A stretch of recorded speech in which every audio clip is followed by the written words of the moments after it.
In the last 10 years, we've moved from an education system which was below average in its performance to above average. But we now have to do much more than that. Our ambition must be nothing less than to be world-class in education and to move to the top of the Global Education League. Now, what does that mean for how we move forward with our schools and our education? Aspiration matters in every aspect of education.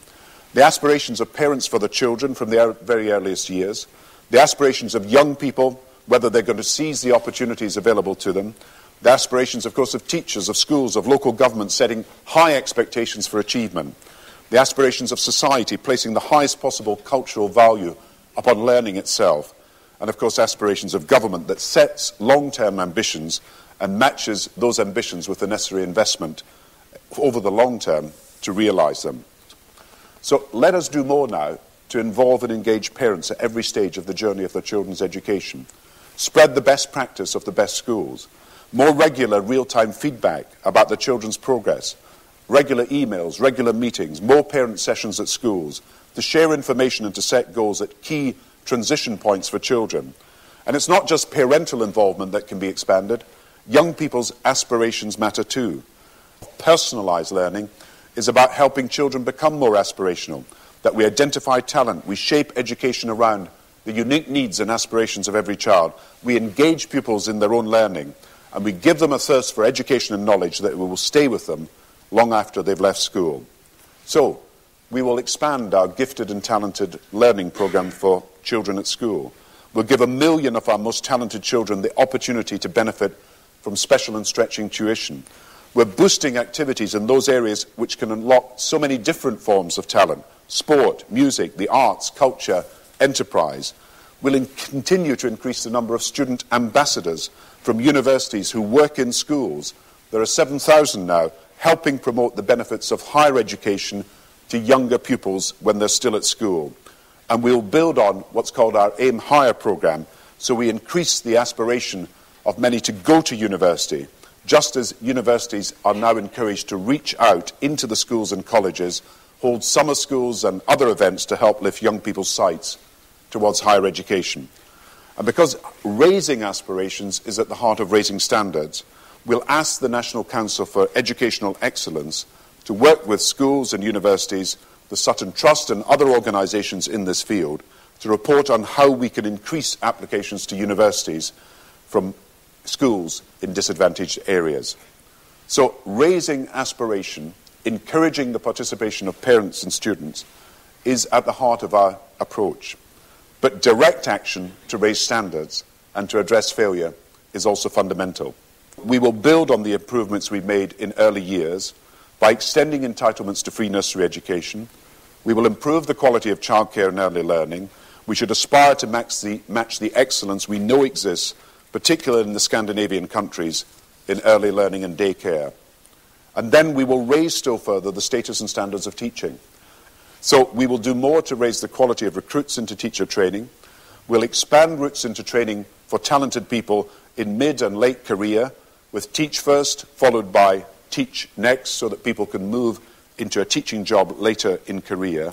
We'll build on these reforms with the aim of raising still further the status of teaching in Britain. We'll match the rigorous selection of the brightest and best into teacher training that other countries are achieving. And we will promote graduate opportunities for teachers to undertake professional training and development linked to performance assessment. We should also work on the principle of social justice for all, that no child should be left out or lose out. So what accountability there is and what progress targets we have must prioritise success for all. Now, in primary education, every child should reach the expected level in literacy and numeracy. If the best in the world can do it now, so should we. It means one-to-one catch-up in the 3 R's, as of right to every pupil who needs it. With early intervention, every child a reader, every child counts, the new programme that Ed Balls has just introduced, every child a writer. And it means better school-based social and behavioural support for children with extra needs, building on the Every Child Matters agenda. And then for secondary school, it must mean all pupils making good progress with setting by ability, stronger classroom discipline, and real commitment to personalised learning. More one-to-one tuition, small group teaching, a personal studies tutor for secondary school pupils, more support for innovative teaching and learning strategies. Every child is entitled to a decent school and a good education, so we must also put an end to failure.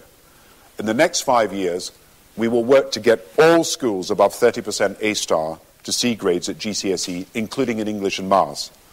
And let's be clear, many of the schools below this threshold are already improving.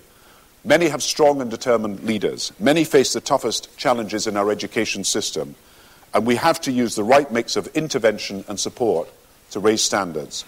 So we'll put in place now a systematic plan of ever tougher measures for eradicating failure. It will start with annual improvement targets for all schools that are falling below the required threshold. There will be new incentives for the best teachers to teach in the toughest schools, including expanding the Teaching First and Teach Next programs to have the best possible teacher intake for these schools. Good schools will be brought in to help poorer schools under improvement networks that will be run by schools for schools, as the Specialist Schools and Academies Trust motto puts it. Warning notices to trigger intervention powers will include new interim executive boards to take over school management where there's failure. Complete closure or takeover by a successful neighbouring school in a trust or federation or transfer to academy status, including the option of taking over by an independent school, will be an available power. And there will be 150 more academies in the next 3 years, en route to our target of 400.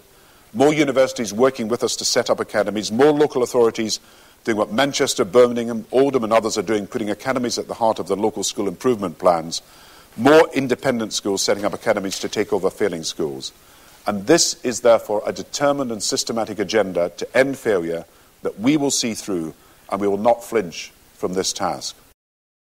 And our final goal for world-class education for young children will be 100% success for young people to make the transition from school to college, to university or to skilled work.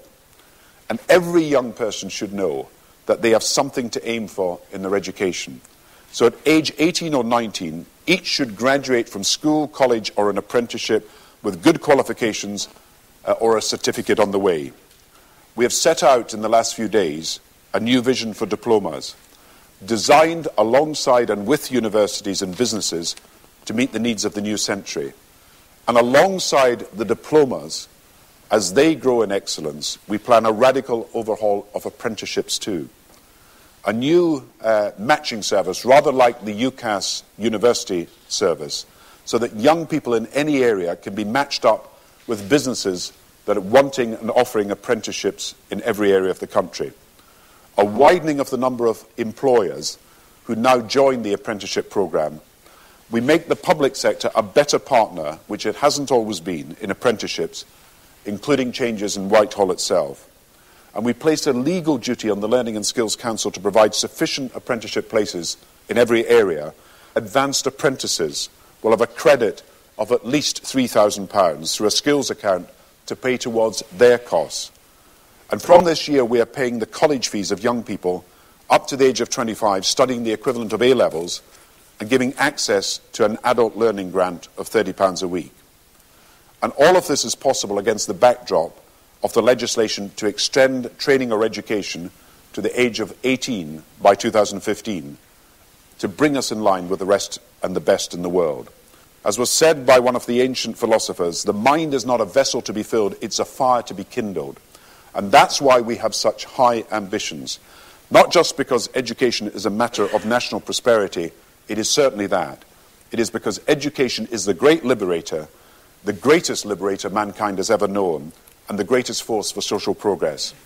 That's why it's my passion. That's why I want to see a Britain where every child can go to a world-class school, supported by high aspirations and surrounded always by excellent opportunities. And it's a Britain, therefore, where effort is rewarded, ambition fulfilled, potential realised, a Britain of high aspirations and a Britain of all the talents. And I ask all of you to enlist in this cause. Thank you very much.